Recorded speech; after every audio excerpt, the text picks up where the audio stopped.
Petty cash. Petty means small. Some businesses like to keep a small amount of cash in the workplace for random small reasons. The petty cash account represents cash in the workplace, not cash in the bank. To establish a petty cash fund in the workplace, we need to debit petty cash and credit cash. In other words, we increase the cash in the workplace and decrease the cash in the bank.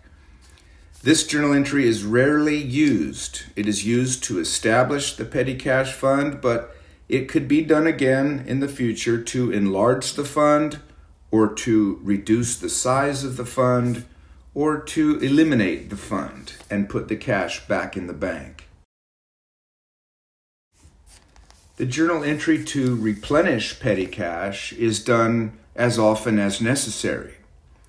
Whenever the clerk that oversees petty cash starts to get low on petty cash, the clerk will take the receipts to the accounting office and trade the receipts for a check equal to the amount of the receipts. Then the clerk will cash the check at the bank and then bring the cash back to the workplace. At all times, the clerk is responsible to have cash and/or receipts that equal the amount of the established petty cash fund, in this case, $500.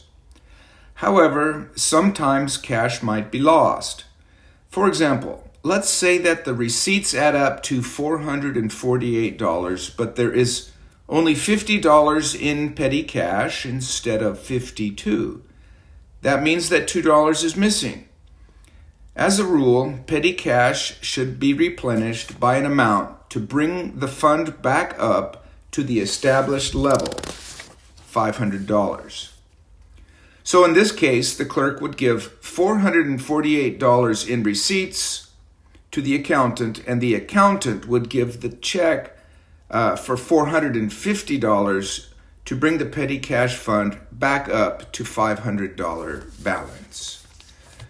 We use the account called cash short and over whenever we are missing some cash or whenever we find some cash.